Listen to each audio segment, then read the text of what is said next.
Hello, Ryan here. Just a quick word to say that this episode contains analysis of behaviour, some of which is related to destructive behaviours. So if this episode causes you any undue stress that you otherwise wouldn't experience and you feel like you need to talk to somebody, please visit helpguide.org. There you will find a list of agencies from around the world that are designed to reach people in times of need. Otherwise, thanks for listening and enjoy the show.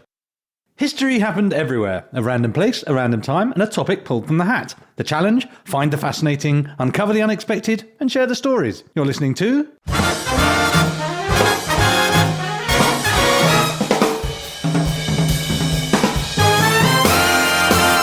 History happened everywhere.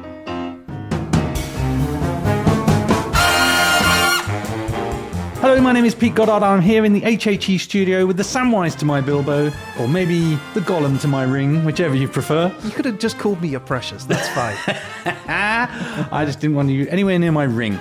I'm here, of course, with Mr. Ryan Weir. Hello there, Peter. How you doing? Very excited to have an out-of-this-world episode. Oh, this is going to be a very special one. Yep, as you may recall, the last week the Derzelation was slightly fiddled with, and it gave us madness in Middle-earth, in the Third Age, for a one-off Tolkien special, I suppose you could call it. Yes, and unfamiliar with the world of Tolkien, this has proven somewhat of a challenge to familiarise myself with it, but on this one-off special episode, we're leaving our boring world behind and we're heading off to a fantasy land of perilous forests and mountainous caves, of realms of monstrous evil.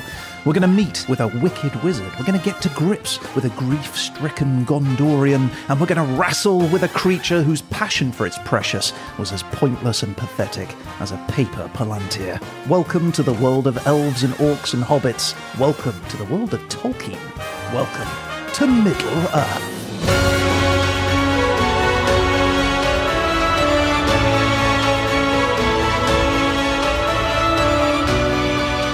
Middle-earth, otherwise known as Enorath or Endor. It's the main continent on a mythical ancient past version of Earth called Arda. Arda? How am I spelling that? A-R-D-A. Arda. Now, Middle-earth is a big place. It's estimated to be roughly 3 million square miles. That's about 4.9 million square kilometres, which is about equivalent to our own mainland Europe, or approximately 9 Frances. Okay. Geographically speaking, it has a variety of different landscapes. You've got beautiful green rolling hills of countryside. You've got coastal plains. You've got ancient forests, rivers, mountains, and even a volcano called Mount Doom. Oh, they knew how to name it in Middle-earth, didn't they? A lot of the map remains a mystery, though. There are regions in the far north which remain unexplored, even to this day. And there are rumours of a mythical desert, too. Over the years, the continent has been home to many intelligent species, including elves, orcs, dwarfs, wizards, dragons, wargs, ents, hobbits, and humans, the worst of them all. Dirty humans. As you might expect from such a variety of different peoples, comes a number of native languages as well. So you might hear Elven, Entish, the Black Speech, Roric, Westron, Valarin, Aduniki, and Khuzdul, which is the secret language of dwarves. Today, though, Middle-earth is almost entirely occupied by humans, of which there are estimated to be around 2 to 3.5 million people. Middle-earth doesn't have a capital, but the best fit would probably be Gondor, which is a kingdom described as the greatest realm of men. It covers 716,000 square miles, 1.8 million square kilometres. Gondor is nearly 4 times the size of France. And the flag of Gondor is solid black background with the image of 7 stars over a white tree. There's no national anthem for Middle-earth, but there is an anthem for Gondor. So I thought we'd play that. Oh, for sure. You want to hear that? I do. Okay, well, here we go. No man, no madness, though the sound. This is called The Song of Gondor. And it was sung by King Elessar Telcontar after the death of his friend. Very different style to the Earth-type national anthems. Less marchy and more chill out, man.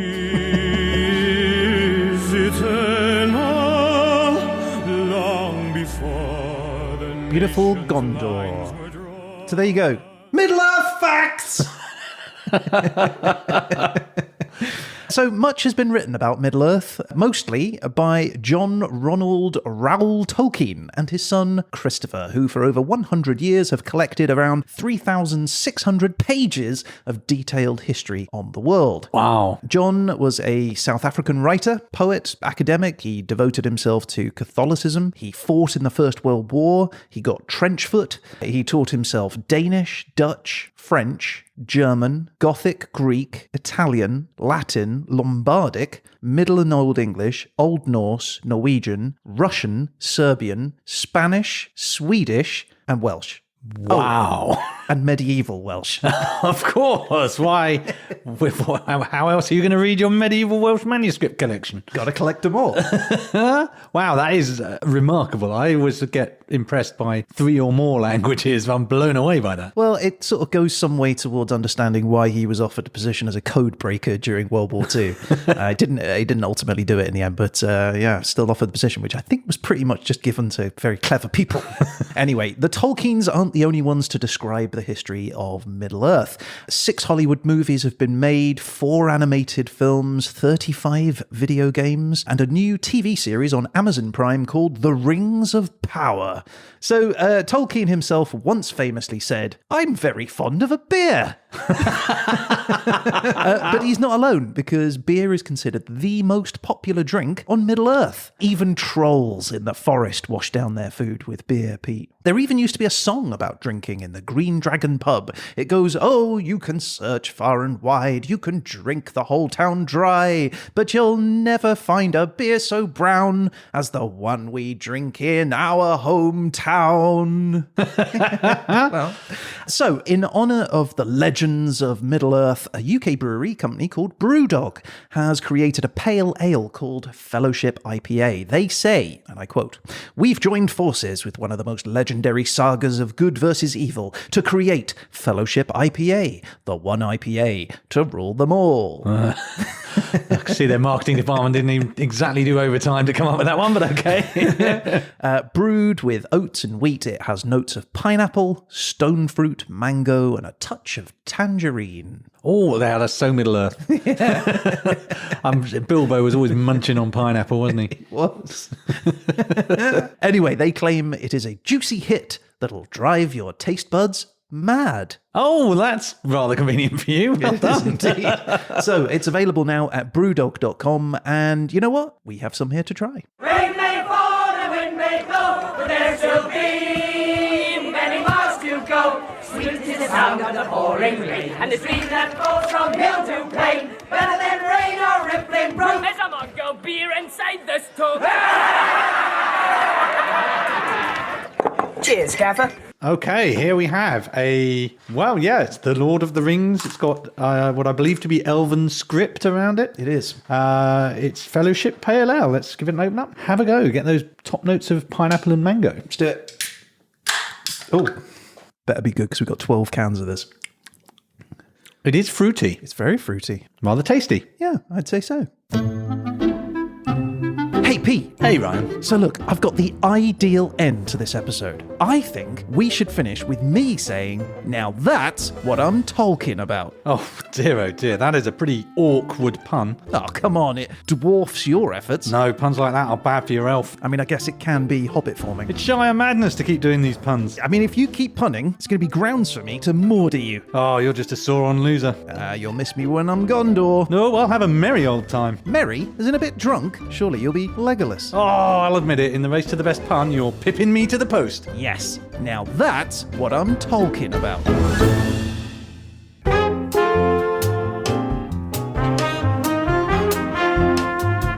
All right, do you want to know some history? I do. Okay, well, look, usually we start with early man. Early man, yes. Yeah, well, or early elf in this case.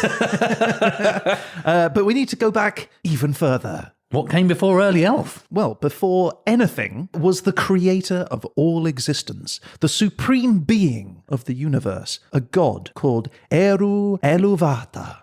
Well, just swanning around in nothingness going, I guess so. I'm a god, what shall I do now? Yeah, that's right. And the first thing he does is he makes the first beings with a thought. These are the immortal angelic spirits which become known as the Ainur. The most powerful of them are called the Valar, and their lesser powerful brothers, their servants essentially, are the Maiar. So the Einar, they sang such beautiful music that the universe is created, and within it is a disc-shaped flat earth-like world called Arda. Ah. But one of the Einar, a being called Melkor, he encourages some of his brethren to sing a little bit off-tune. Oh. Yeah, and the world is made imperfectly. Just a prank, bro. He's a bit of a jerk.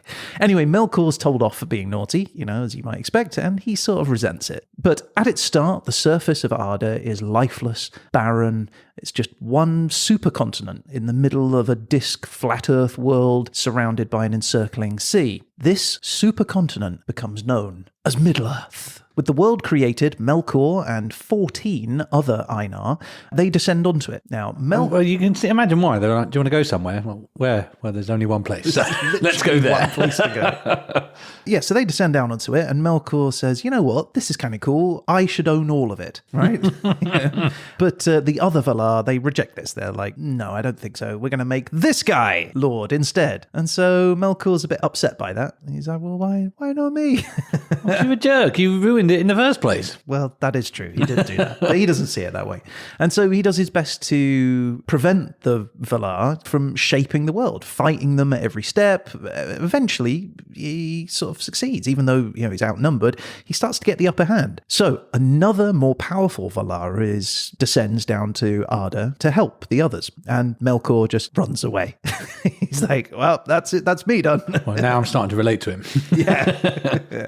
So in his absence, the Valar get on to work. They construct 2 large lamps, one in the north and one in the south. In the glow of the lamps' light, animals, forests soon appear, and so did Melkor, again, bringing with him some Maiar servants for support. Rounded up a few buddies, huh? And brought them with him, right. He builds a fortress, he surrounds it with mountains, and he uses it to launch an attack and destroy those 2 lamps. With the lamps gone, darkness falls across Arda. And this is catastrophic. In the darkness, the supercontinent splits apart. It creates 3 distinct lands. You've got Middle-earth still in the middle, but then you've also got the uninhabited lands, or Land of the Sun, which moves to the east, and the Land of Armen, moving to the west. With Melkor on Middle-earth, the rest of the Valar decide to ship up and move over to Armen. And they build a new kingdom there, settling there under the light of 2 giant trees this time. I guess they were out of lamps.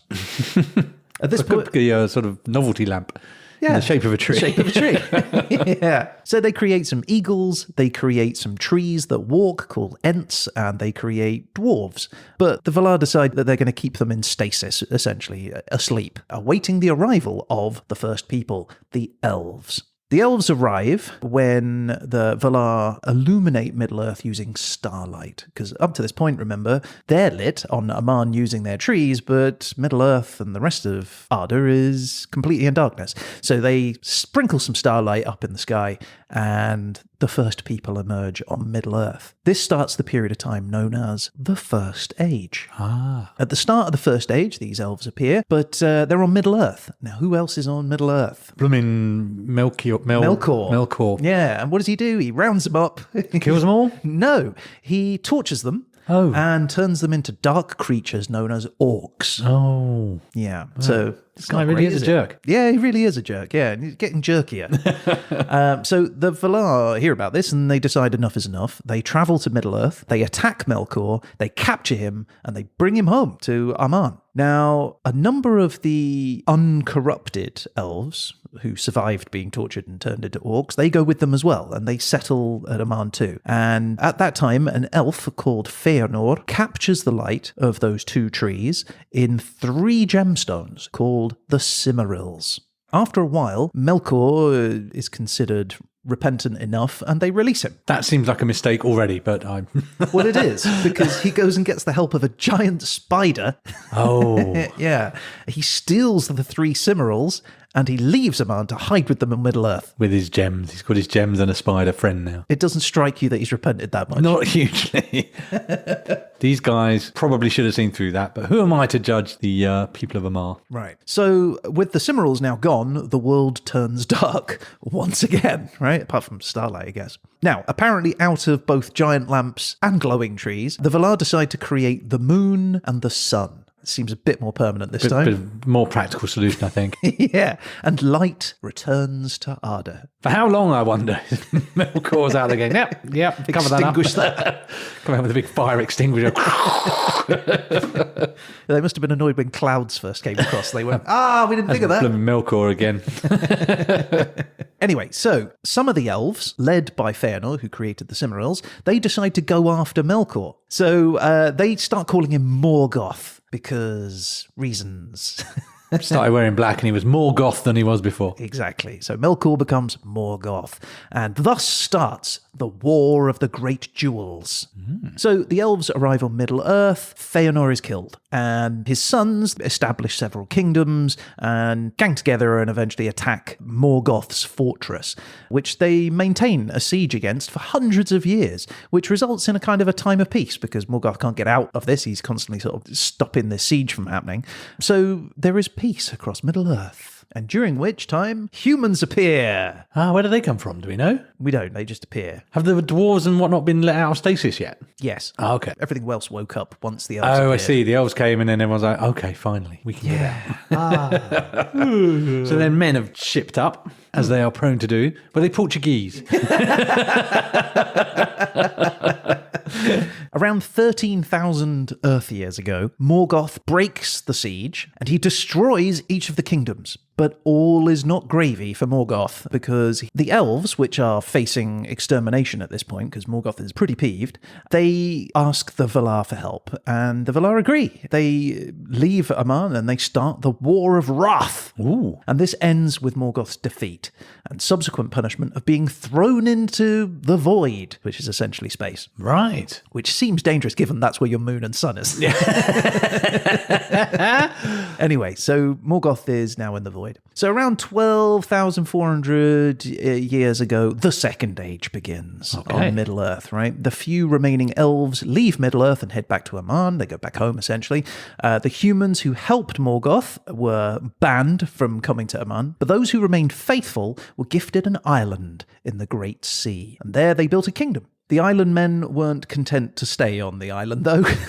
And they learned to travel the seas. We're explorers. It's what we do. Right. And they ventured. They ventured forth. Oh, always venturing, those guys. And do you know what else they did? They shared their wisdom and their skills with the other men who remained on Middle-earth. So everybody's starting to sort of get a lot more knowledge. Eventually, though, the islanders start getting a bit cocky. They consider themselves worthy of more than their lot, and they want some of that elven power of immortality. So, at this time, Morgoth's chief servant is a being called Sauron. I've heard of him. And he survived the War of Wrath. So when Morgoth sent off into space, Sauron was still around. He survived. Now, he put himself in disguise and he seeks out a group of elves and he teaches them how to craft some magic rings. These become known as the Rings of Power, available on Amazon Prime.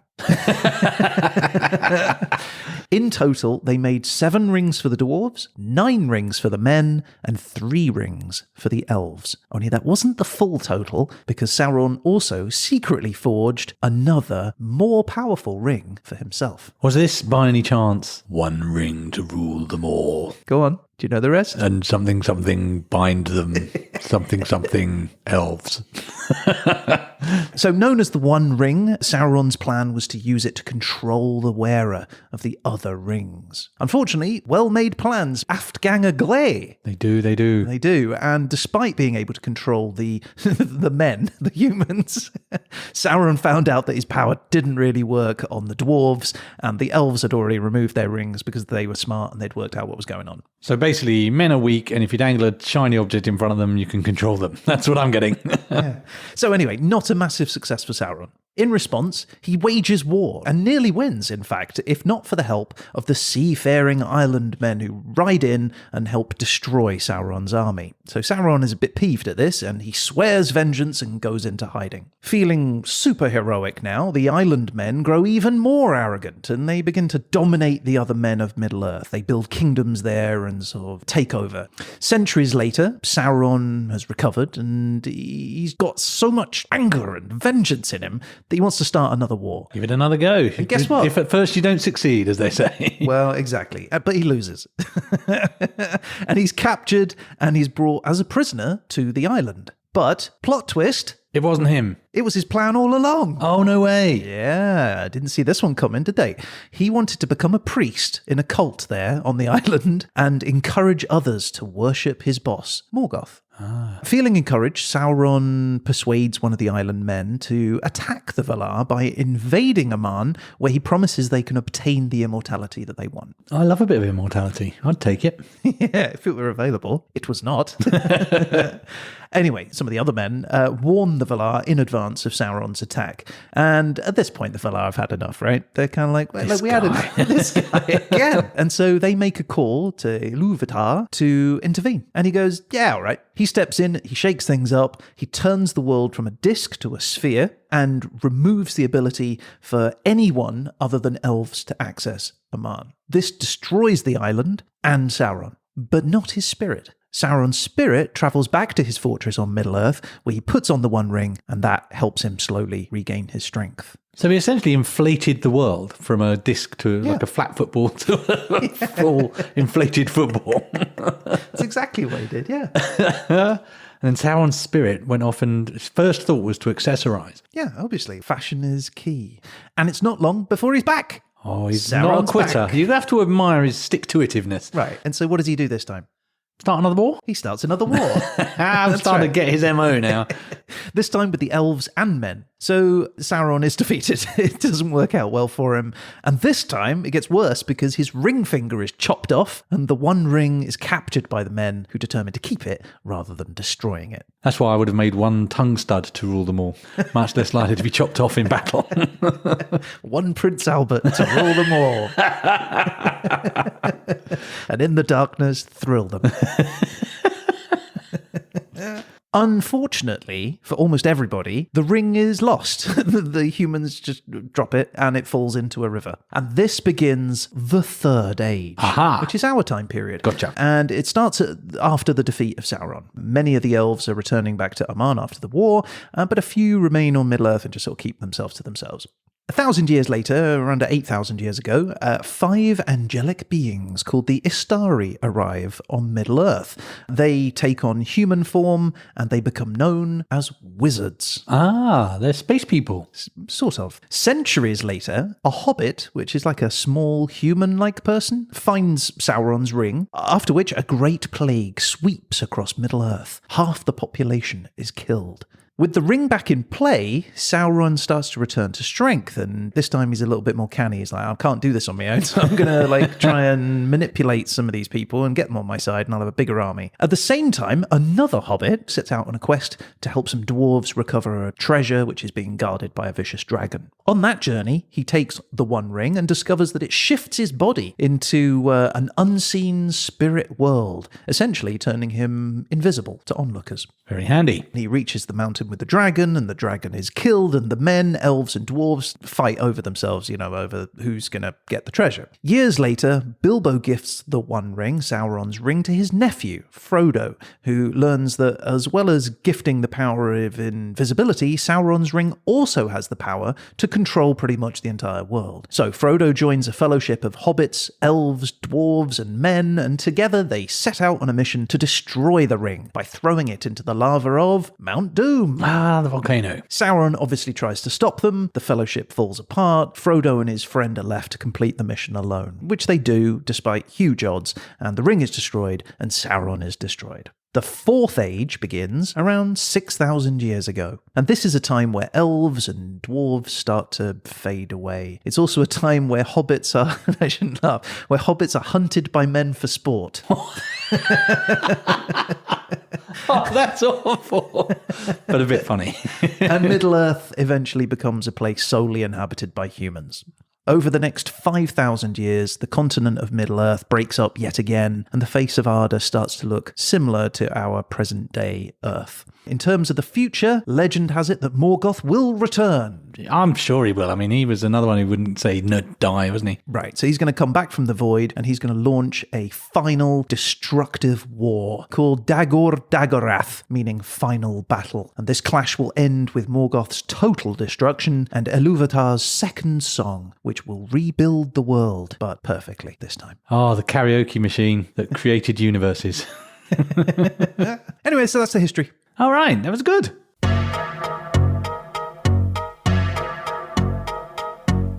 Happy talking, Tolkien, happy talk. Talk about elves and hobbits too. You've got to get the ring. If you don't have the ring, how will your evil plans come true?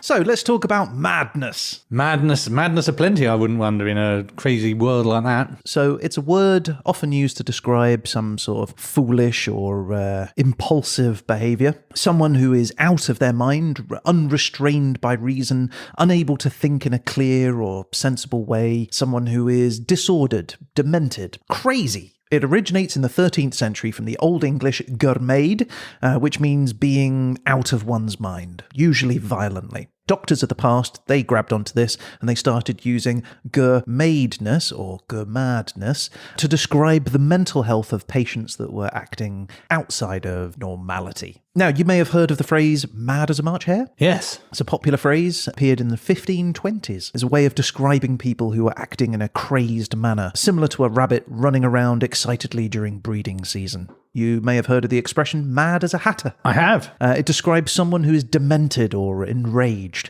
The origin supposedly being that people who made felt hats would sometimes display erratic, crazed behavior, the result of being overexposed to poisonous doses of mercuric nitrate used in making hats. In 1891, you see the term mad scientist, right? Yes. Yeah, being used to describe an eccentric or insane scientist, someone that is dangerous and potentially evil. Today, madness is pretty much still used by the public. You might hear people saying in passing that they're going mad. The UK leaving Europe was madness. But in terms of clinical space, modern medical practitioners no longer use madness in any form of diagnosis.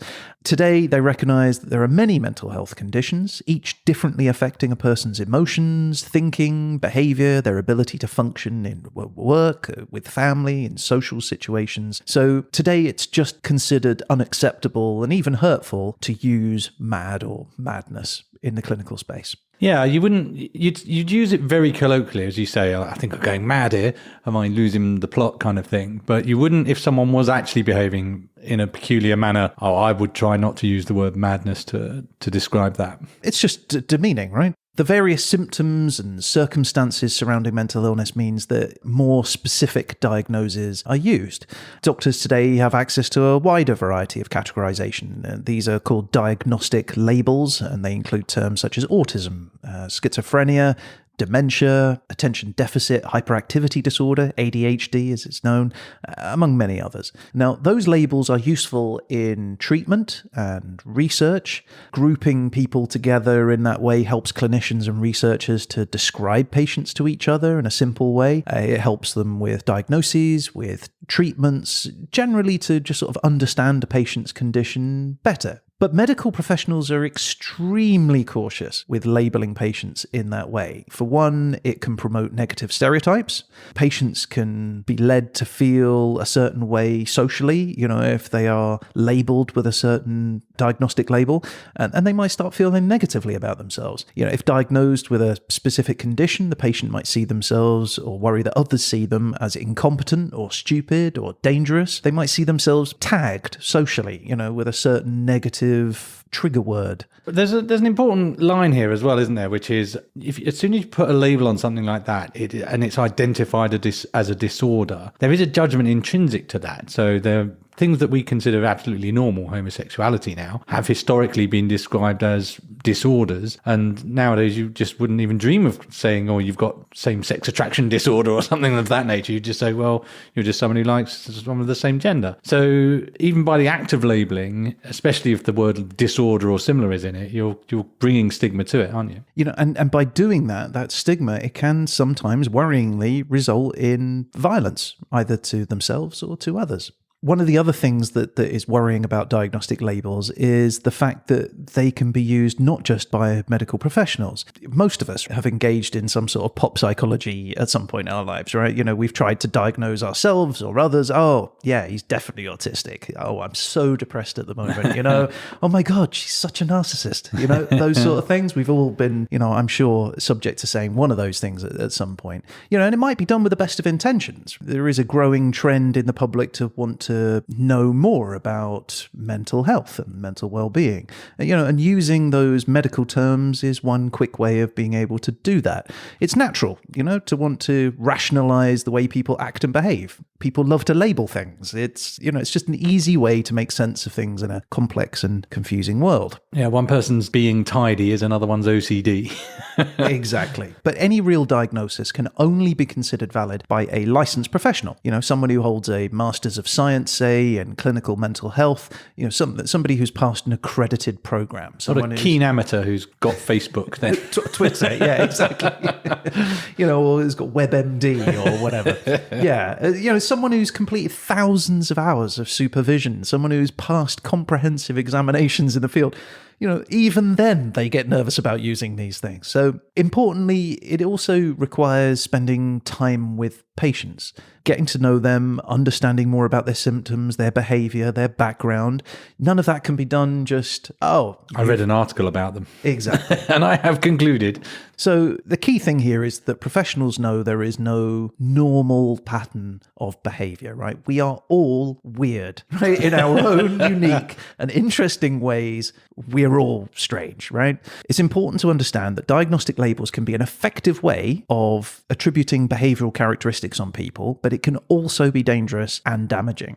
So in this next part of the episode, we're going to be looking at the mental illness of several people in Middle-earth during the Third Age. And in doing so, I'm going to be sort of pointing out some of their more obvious traits and making some general assumptions about them. Now, the people we're going to be meet are fictional, okay? I've been careful in any analysis to avoid forming any real diagnosis. I'll be pointing out where their behavior matches recognized modern characteristics of mental illness, but I am not a mental health professional in any capacity. This is entirely in the spirit of entertainment, right? It is important to emphasize, though, that if you recognize any of the characteristics described in yourself or others, then you should consider exploring these further with a trained professional. Do not attempt to self-diagnose or jump to any conclusions regarding yourself or others.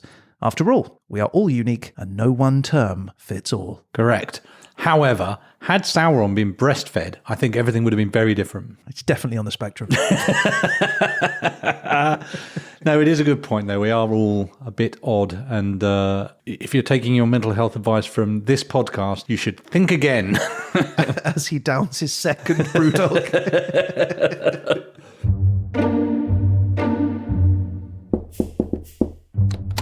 Hello, Doctor. Oh, Mr. Tolkien, good to see you. And how have you been? Well, I mean, I have to say, our therapy sessions have been most effective. Excellent. I mean, writing down all those fantastical thoughts of a faraway world has, you know, it's really helped center me. You know, I feel so much better. Well, yes, I have to say your book has been a great success in so many ways. And thank you again for your generous donation to my practice. Well, I mean, I wouldn't have written The Hobbit if it hadn't been for your help. Well, just doing my job. And now I'm free. My mind is clear. I'm focused on the real world, and I need never think of Middle-earth again. What, never? No thoughts of a sequel? No, Doctor, you've cured me. I just want to focus on real-world academic pursuits like maths and science. No more elves? No more wizards, no more hobbits. Right, I mean, great, that's great, but is the work truly done? I mean, are you sure there's no more thoughts? There's no room for a sequel, maybe a 3-part sweeping epic? Well, that is what my publisher said, but no, I'm over the trauma of the past. I don't need Middle-earth. Right. right. But what about that time your parents locked you in the cellar? Does that not pop back into your mind? With the elves taking you away to a better place? No, not really. What, it never comes back? The dark, dank basement? You never think about the spiders crawling across you? You never remember the fear and the loneliness and the abandonment? Well, I mean, now that you say it. And what about the children at school dancing around and pointing, shouting, "Stupid face Tolkien, stupid face Tolkien, stupid face Tolkien"? Well, I mean, I had forgotten about that, but I mean, I guess it still can come to mind, yes. Yes, it can. So perhaps another course of writing might be beneficial. Perhaps it would, yes. Yes, my precious. Let me get you a pen.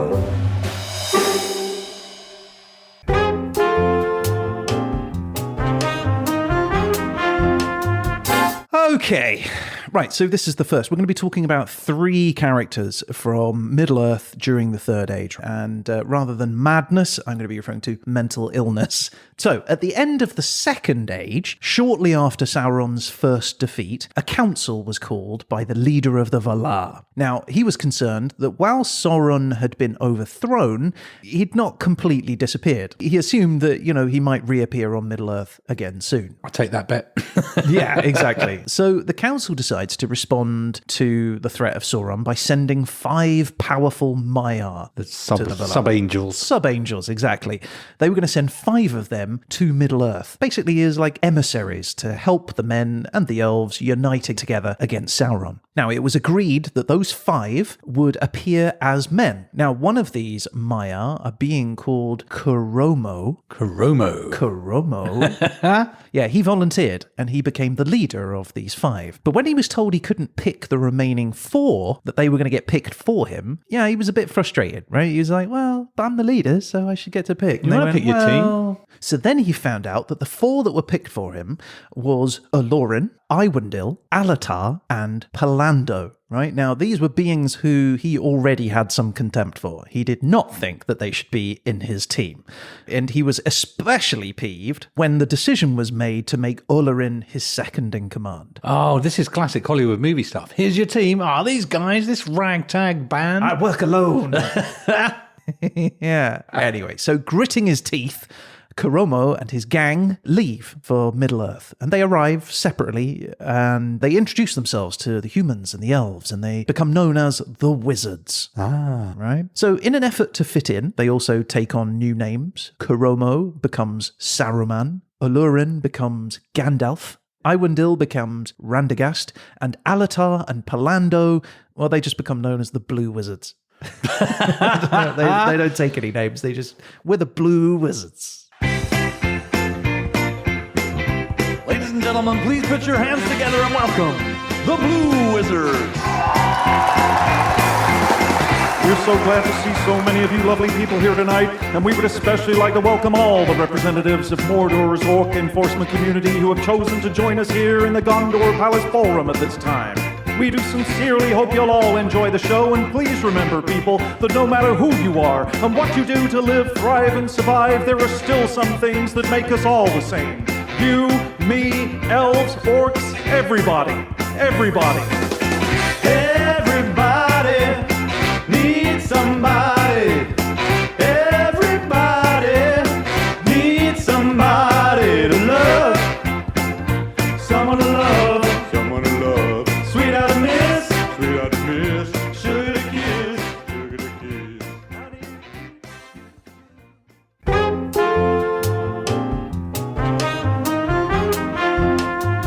Anyway, Sauron returns to power, which prompts Saruman to form the White Council, a group determined to sort of stop Sauron in his tracks. Saruman appoints himself the leader. He's the leader. He knows he's the leader. He knows his stuff. And the council are kind of divided on this. Galadriel, one of the greatest of all the elves, she suggests that maybe Gandalf should have the job instead. Oh, that must sting. It does sting. And Saruman refuses to step down. He's like, I set this up. This is my club. Yeah, and Gandalf says, it's fine, guys. Are the Blue Wizards there, or are they elsewhere doing something? They were playing the Green Dragon. It was their open mic night. Anyway, Saruman has kind of had enough of his deputy wizard at this point. Deputy wizard. Yeah. And he's pretty envious. So he concludes that the only thing which can help him cement his position, right, because clearly nobody else sees that, he should be in charge, is to get hold of Sauron's One Ring. He also then becomes a little bit nervous because he thinks, well, if I've had that thought, Gandalf has definitely had that thought too. So he sends some spies after Gandalf to follow him and report back on what he's up to. He also, side note, disguises himself for a mission. So he dresses himself up and he goes out spying, but he gets caught. And he wonders why people don't want him as their leader. Yeah, and after that he sort of relies on others to spy for him instead. But one of the reasons that Saruman went on his own spying was that he could secretly go and buy some pipe weed, like tobacco, in direct imitation of Gandalf, who also smoked, which would be fine, if only he hadn't publicly mocked him for that previously. So now he's a secret weed head. Yeah, exactly. Yeah, but only because Gandalf is. Anyway, during this time, Saruman settles in a place called Isengard, where he finds a tower which has a magical glass ball in it. That happens to me all the time. I had one just the other day. Right, well, what you found was a palantir. Right, this is a ball that has magical powers and allows the holder to sort of communicate over long distances and spy on people, which is kind of Saruman's bag at this point. Meanwhile, Gandalf has been off doing proper stuff, digging around. Saving the world. Saving the world. And not shopping for narcotics. And he's found confirmation that Sauron is indeed back and up to his old tricks. And so Gandalf approaches the White Council and he tells them. Understandably, the council propose an urgent plan to attack Sauron. But Saruman decides against it, which confuses everyone, no more than Gandalf, whose suspicion now starts to grow into a belief that maybe Saruman has maybe not got the best intentions for this group, which is true, because he actually wanted Sauron to build up enough strength such that the One Ring would reveal itself, at which point he could swoop in, nab it for himself. I see no problems with this scenario. Exactly. And this kind of worked because, 100 years later, Sauron is indeed much stronger and he's gained some intel on where the ring might be. So at this point, Saruman recalled the White Council and he tells them the time is right to attack. Of course, now, in agreement, everyone marches out against the Dark Lord, the battle is had, and they win. I've just got images of Sauron in his base with a big whiteboard with like War Won, outcome lost. A lot of post-it notes up there. So Sauron isn't happy about this. So what he does is he devises a plan to get in touch with Saruman through the magic glass ball, the palantir, and use this to sort of play up to his insecurities. And ultimately he wins him over and makes him his servant. So Saruman now works for Sauron. But Saruman still wants the ring for himself, right? But he's keeping that secret so from Sauron. He's playing an angle on him, does he? Exactly. The best play for him is to get on board with Sauron and help him become victorious. And then suddenly, surprise, I've got the ring. Right. Gotcha. Exactly. So, with renewed vigour, Saruman takes over Isengard. He builds up an army of orcs and he starts making trouble in the neighbourhood. So, much to his surprise, Gandalf suddenly stumbles upon the One Ring. And he goes to tell his boss the good news, but Saruman tells him that maybe he should give it to him, and that he's also working with Sauron. So Gandalf isn't happy about that. He threatens to stop him. Saruman locks him up in the tower, but he soon escapes, and he tells the White Council of Saruman's deception. At this point, Sauron has become aware of Saruman's ulterior motives and plans to keep hold of the ring, so he disowns him. Now, abandoned by everyone, Saruman gives up all pretense at playing nice and doubles efforts to capture the ring. He sends his army of orcs across Middle-earth to attack, torture, kill anyone who stands in his way. Now, most folks don't really like that, so they attack him at Isengard and the place is destroyed. He's hiding inside his tower and he refuses to come out. Gandalf appears. He makes an appeal for him to come to his senses, which he momentarily considers, but then is overcome with pride, anger, and envy at Gandalf, and he just flat out refuses. So with no other choice, Gandalf expels Saruman from the Order of Wizards, the Five, and he breaks his staff. Powerless and alone, Saruman finally just gives up and he leaves the tower. He wanders around Middle-earth and he spends his final days as a small-time criminal known as Sharkey. I did not know that. You didn't see that coming, did you? Saruman becomes Sharkey. The small-time criminal. It's doing purse snatching. Yeah, and that is, he gets caught, he has his throat slit, and he bleeds to death. Oh my lord. Yeah, but because he's still a Maio, right, he's not immortal, his physical body dies, but his spirit remains. Now, normally a Maia's spirit would be resurrected again, but Saruman's spirit is refused this, and so he spends the rest of his days wandering naked and powerless, never to return to Middle-earth. Wow, that's a pretty rough end. That's the end of Sharkey. Poor Sharkey. I wish I'd known that when I saw the movies. He turns into Sharkey the perch snatcher at the end.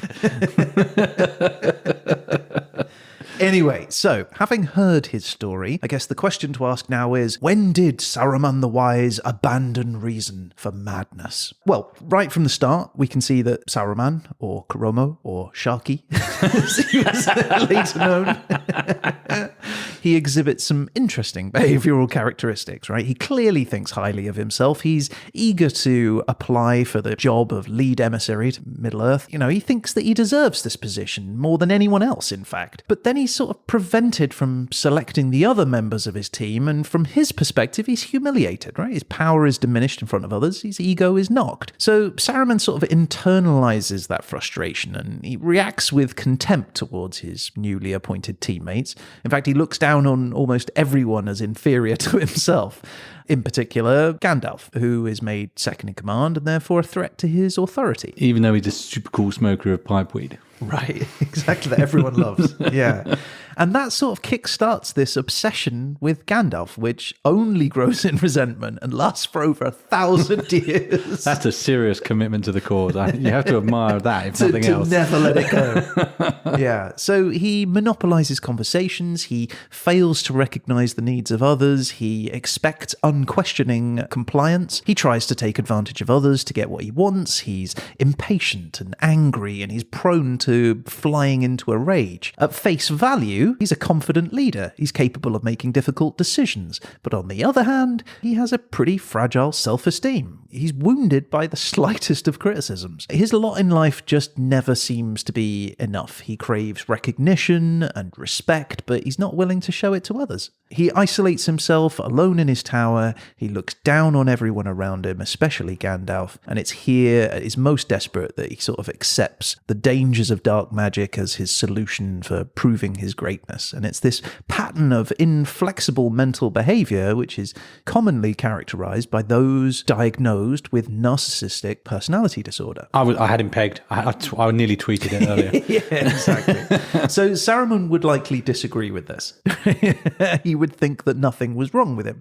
He certainly would be unlikely to ever seek help or treatment from someone else. And even if he had, the insult that he would feel to his self-esteem would be strong enough that it would make it very difficult to accept, and he would likely not follow through on any path to mental health, which is a shame because in general, mental health conditions are usually preventable. They're treatable and always have that possibility of improvement. In fact, by getting the right treatment early, Saruman might well have been able to make his life more rewarding and enjoyable than it ultimately was.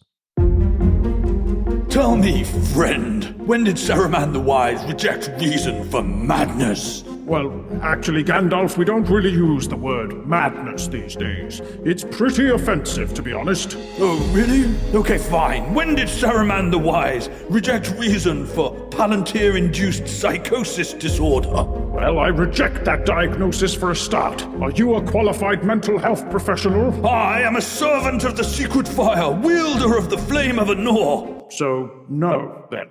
Okay, when did Saruman the Wise reject reason for borderline personality disorder? OCD? Autism? Really? Fine. Should we just fight? Yes.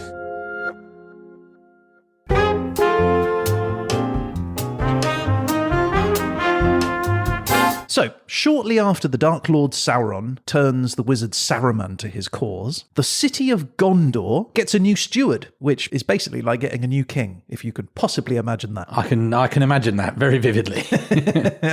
This new steward, a man of great wisdom, was called Ecthelion II. Sounds Greek to me. Ecthelion spent his years strengthening Gondor's defences, generally being a noble leader for his people and becoming the proud father of 3 children, one of which was a son named Denethor. Now, over the years, Ecthelion made many powerful and loyal friends, including the wizard Gandalf and a man named Thorongil, both of which of these he held in great esteem, and he brought them into his inner circle and he sort of bestowed them gifts and great honours. But Ecthelion's son, Denethor, he grew jealous of his father's friends, right? He didn't understand why his father was spending so much time with others and not with him. Now, as a young man, Denethor fell in love. He married, he had 2 sons called Boromir and Faramir. And when Ecthelion eventually died, Denethor replaced him, becoming Denethor II, the new steward of Gondor. Now, 4 years into his reign, though, Denethor's wife dies. She loses a battle to ill health,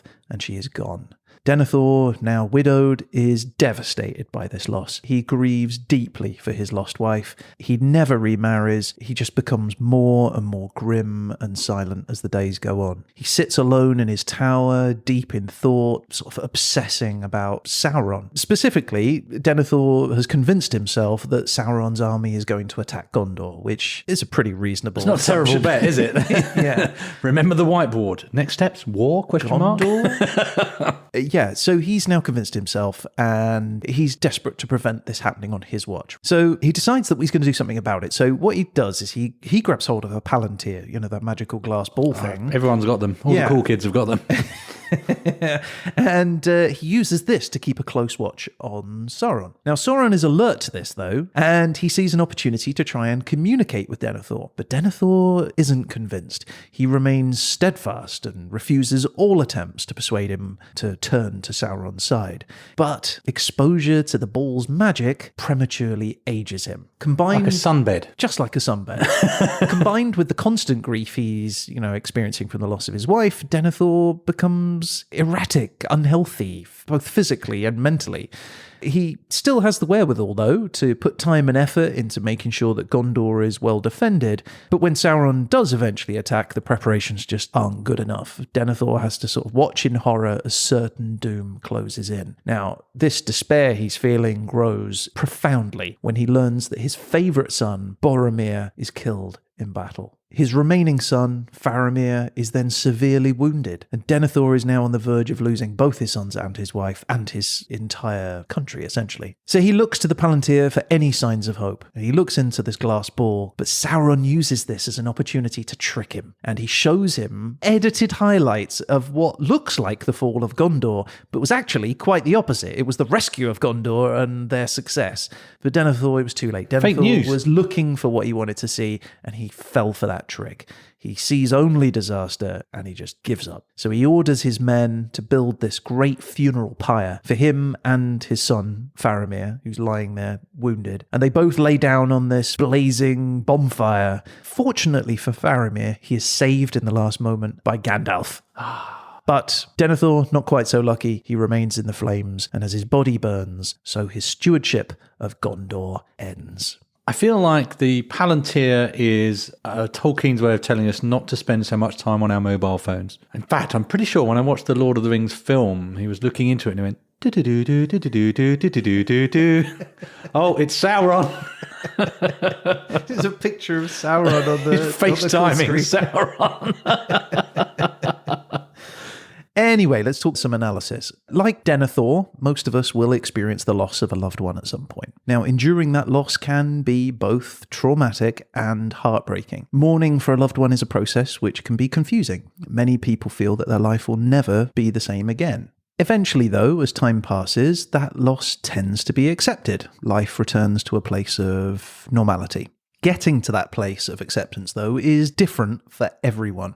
But feelings of sadness, anger, loneliness, hopelessness, they are all really common. The experience of grief is different for everyone. It can take some people much longer than others to get over it. In some severe cases, though, as it appears with Denethor, the grief that he's suffering is overwhelming. It leads to patterns of unhealthy behaviour because of it. For Denethor, his sadness becomes essentially a daily challenge. The constant focus on the loss of his wife demonstrates an inability to accept, let go, move on. The prolonged intensity of his loss results in expressions of anger, of pain, of not being focused. He's pushed ever deeper into a depression and eventually starts to lose contact with reality. These are psychotic symptoms, though that might not just be as the result of grief. His distant relationship with his father, the jealousy he had towards the closeness his father had with others, could well have led Denethor to feelings of abandonment. Those early insecurities could well have laid a foundation for his later behaviour after his wife passes. Either way, it seems undeniable that the effects of his grief affected his mental health over a really long time. It impacted his behaviour and ultimately resulted in a deadly act of extreme violence. By making sure that Gondor was prepared in advance for Sauron's attack, and having the strength of character to not be swayed by Sauron's sweet words, we can see that despite his distress, Denethor was at least a competent ruler. And if Denethor, or people close to him, had addressed his mental health earlier, perhaps he would be remembered today for more noble deeds than those that led to his tragic demise. Poor Denethor. He tried his best, didn't he? Yeah, I have a lot of compassion for Denethor. I still think, from Faramir's point of view, don't burn me until I'm really gone, guys. That's, I guess, if anyone out there knows me and finds me in a mortally wounded state, please wait until I've actually passed away. I'm in quite a lot of pain already. Just chucking me on a bonfire before I've gone is not okay. That's all I'm saying. Hey, Ryan. Hey, Pete. What are you up to? Oh, just watching the old Palantir. Oh, anything good on? Well, there's a bunch of orcs fighting and keeping up with the Uruk-hai. It's Lembas week in Great Elven Bake Off, and there's a new season of Gondor's Got Talent coming up. Honestly, Ryan, I don't know why you watch all that reality rubbish. Well, you know what Bilbo said. It's a dangerous business going out your door. Yeah, but that stuff will rot your brain. Well, I like it. Anyway, Sauron's Kitchen Nightmares is on in a minute. Ooh, are they still in Mirkwood? Don't tell me Tom Bombadil's been kicked out already. Wait, how'd you know that? Shut up and move over. Call this a souffle, yeah? Yeah, it's fine, you donkey. Get the out, you king orc.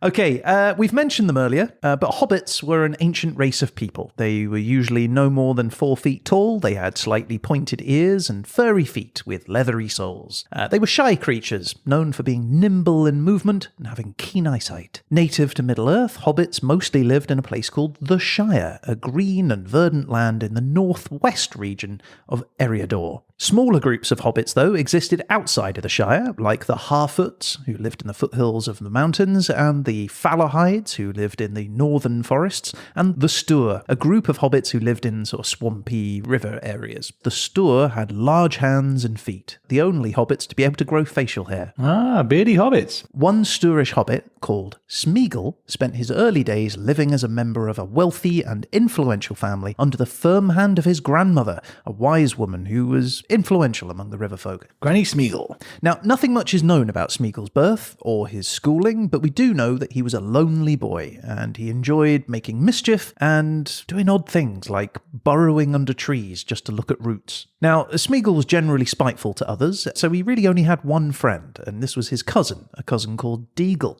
Smeagol and Deagle. You have a friend called Schmeat?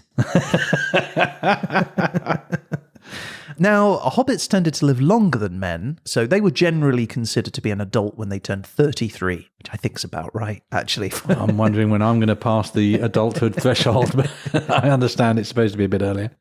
On Smeagol's 33rd birthday, though, he decides he wants to celebrate the day in the company of Deagle, so they go fishing together. Now, while on their trip, Deagle catches a fish that is so large, it pulls him right out of the boat, and he falls into the water. Deagle! Sploosh. Look at us getting all dramatic. Now, while submerged, Deagle's flapping around under the water, and while he's doing that, he happens to spot a gold ring lying on the riverbed. He shows it to Smeagol, and Smeagol is mesmerized by this thing. He demands that Deagle gives it to him because he wants his birthday. It's his birthday, exactly. He wants it as a present. But when Deagle refuses, Smeagol flies into a rage and he fights with his cousin. Now, the fight only ends when Smeagol strangles the young cousin to death. Smeagol puts on the ring and he discovers that it's a magic ring. It turns him invisible. Now, he's unaware, of course, that the ring that he's just put on is in fact Sauron's lost ring of power. Yeah, invisibility is very much the least of its powers, isn't it? Yes, exactly, yeah. And he enjoys the secrecy it gives him. He loves the fact that it turns him invisible because he can now use it to listen in on conversations and cause mischief. But this enjoyment doesn't last very long because the community eventually discovers the truth behind Deagle's death, and they banish him from their land. They call him a thief, they call him a murderer, and they kick him right out. So with the ring as his only friend, Smeagol finds a new home, and it's a cave in the depths of the Misty Mountains. Now, the power of the ring is such that it kept Smeagol alive much longer than a normal hobbit would, by 4 times. He lives inside the cave for over 400 years by himself. He eats raw fish. I've got my cave, I've got my fish. His bats and his small goblins whenever he could catch them, apparently. Over the centuries, Smeagol started to begin to hate the outside world. His body starts to adapt to the dark, his skin turns pale yellow, white colour, and his eyes start to grow and become sort of super large so he can see in the dark. Now, it's during this time that Smeagol also starts to develop another personality. And this new personality is basically a slave to the ring. It's much darker, more menacing than his old one. And now these old and new personalities often argued with each other and eventually developed this weird kind of love-hate relationship for themselves. Anyway, one day, Smeagol is arguing with a cave goblin when he manages to lose the one ring. He's frantic. He searches the cave to try and find it, but it's gone. He cannot find it. But it wasn't gone. Another hobbit called Bilbo Baggins had found it as he navigated his way through the network of caves on his mission to steal gold from a dragon. Those hobbits are always picking this ring up. I think that ring likes a hobbit. Just loves a hobbit, right. Now, Smeagol discovers Bilbo has the ring. He flies into a rage and he wants to kill him. But Bilbo suggests playing a game for the ring, which Smeagol, who Bilbo now calls Gollum, loses. And to his horror, he has to let the ring go with Bilbo. Years later, Gollum finally finds the courage to leave his cave, but he's soon captured. It was a bad idea leaving, because he's soon captured by Sauron's dark forces, right? And he is tortured into revealing all that he knows about the ring. Sauron eventually frees Gollum, but only under the condition that he's going to keep a close eye on him. Not long after, Gollum is captured yet again. This time he's interrogated, but he's interrogated by Gandalf the Wizard. Remember him? He's much kinder than Sauron, and he asks the elves to keep a careful watch. Give him a bat every now and then. What? To eat. Oh, I see. I thought a bat round the head. Oh, no. No, I meant like a bat sandwich. Oh, I see. Give him a little small goblin meat sandwich.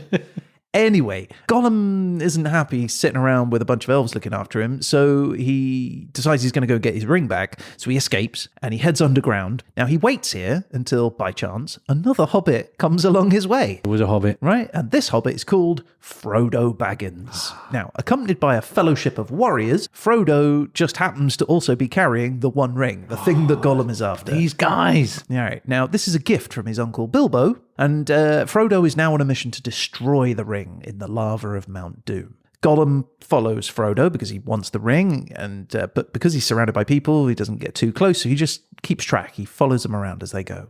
Now, when Frodo is vulnerable, Gollum seizes the opportunity. He starts to attack him, tries to get the ring, but he's captured and he's nearly killed. Until Frodo, being a good little hobbit, he takes pity on him. And in return for his kindness, Gollum agrees to help the hobbit out on his mission, and together they make their way to Mount Doom. But when Frodo briefly allows Gollum to be taken prisoner, Smeagol, Gollum, feels betrayed by his new friend, and that darker side of his personality, that takes over. Now, that side of Gollum decides he's going to lead Frodo to a giant spider, but Frodo manages to escape. Gollum follows Frodo, and he follows him to the top of Mount Doom, and he attacks him just as he's struggling to sort of drop the ring into the lava. They fight, Gollum wins, he bites off Frodo's finger, and he takes back his precious ring. Yay. Right, he's super happy. He's overjoyed.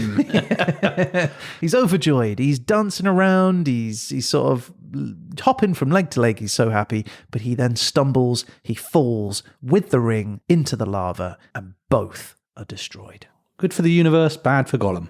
So, Smeagol, Gollum, complex person, as you can probably think. There is a lot to consider about the destructive behaviours. The key question, though, is are they his own? Are these behaviours his, or is he being influenced, right? Is this dark magic of the ring influencing him and his behaviour? It's possible that the ring simply enhances the worst of his natural characteristics. We know, for example, that Smeagol was maladaptive, antisocial, and violent long before he wore the ring, so it's possible that Sauron's magic doesn't make him entirely a victim. Gollum frequently shows hatred for himself. He calls himself a murderer, a liar, a thief, which of course has some basis in fact. But tellingly, he never accompanies that with any signs of grief or remorse. He can't control his thoughts and his actions. He's obsessive. He's paranoid. He shows signs of disassociation. His mind is literally separated into two distinct personalities, which is a trait that is sometimes labelled as multiple personality disorder. But it's more accurately referred to today as dissociative identity disorder, or DID. Now, DID is a complex psychological condition. It describes people who lack a connection in their thoughts, feelings, actions, and sense of identity. Commonly, it's characterized by the presence of two or more distinct or split identities that have power over that person's behavior. Now, it's thought that dissociative identity disorder can be caused by severe trauma during childhood, extreme physical, sexual, or emotional abuse. The dissociative aspect of that being thought to sort of help the person. It's a mechanism for literally shutting themselves off from that experience and giving it to another part of their personality to manage. Now, given Smeagol's inability to recall many childhood memories, it certainly represents a possible but not provable cause. A DID has also been found to have been caused by lesions which grow in the brain like a tumour, but in Gollum's case this seems unlikely because he lived for over 400 years in the cave, and any growing tumour in his brain during that time would have caused other more lethal issues for him over 400 years. It's also worth considering diet. Smeagol is not eating very well. Raw fish, bats and small goblins do not contribute to mental well-being. They would cause a severe lack of vitamin B12, which is known to cause irritability, delusions, paranoid psychosis, certainly behaviours that Gollum displays. So, given his symptoms, there are some people that might diagnose him with schizophrenia, which is a serious mental disorder where reality kind of gets interpreted abnormally. People might experience delusions or extremely disordered ways of thinking, and sometimes that can lead to violence. However, with Gollum, many of his behaviours are also experienced by others who wear the ring.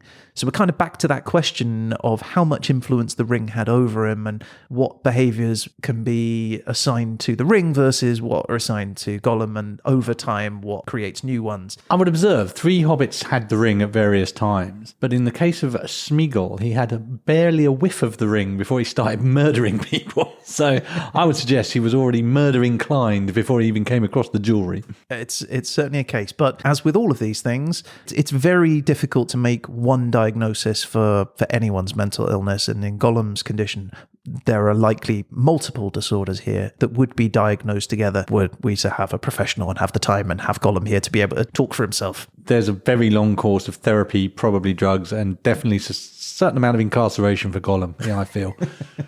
Well, I have to say, Ryan, I was delighted by that. It was a new and interesting thing for us to approach in terms of describing something that isn't real. It's real in the sense of it's a constructed universe. The approach was very interesting. These people who, in any good, even fiction or otherwise, a character is a character. They have motivations and drives, and they have a brain, albeit fictional, assigned by somebody else. I thought that was a very interesting way of approaching it. Well, thank you very much. I'm going to now head off out into the void. Well, if you see Morgoth, tell him no more war. It's not working out for Sauron. Leave Daggorath.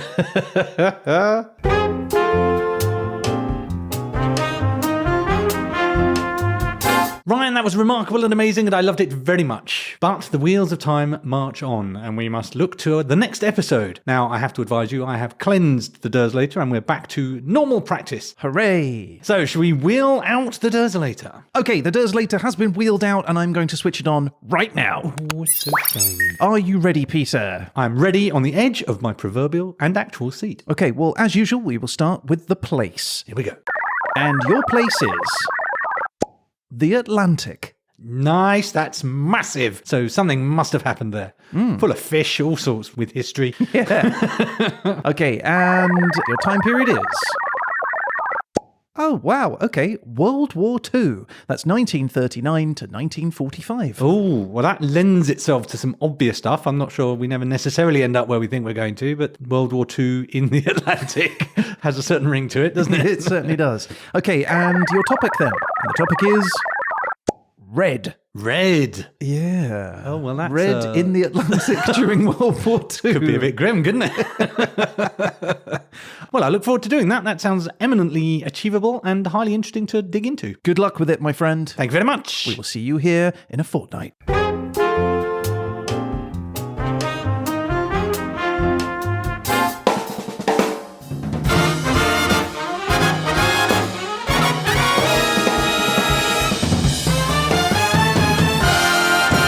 Okay, well, thank you so much, Ryan. That was fascinating and an impressive job on what I thought was going to be quite difficult to do, but you did a marvellous job. So that is our show for this week. If you'd like to get in touch about any of the things we've talked about on this show or just say hello, you can reach out to us through our website, hhepodcast.com, or email Pete and Ryan at hhepodcast.com. That's right. We'd love to hear from you, and you never know, you might end up featured on a future show. Or if you'd like to talk to someone vastly more qualified and actual professional about any of the topics we've touched on this week, you can go to helpguide.org and find a list of places that might be able to support you if you're in need. And if you're on social media, the TikTok, Instagram, Facebook or Twitter, you can find us at HHE Podcast. And if you subscribe to one of those, you're going to get an alert every time we post one of our 1-minute animated HHE bites. As ever, we will be back again soon with The Verdict. But until then, a huge thanks to you, Ryan. Thanks to you, Pete. And that's it. I guess all that's left to say is... You've been listening to...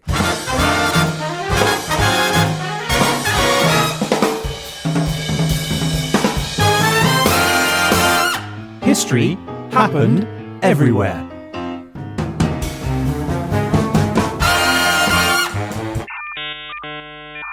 Lasualon.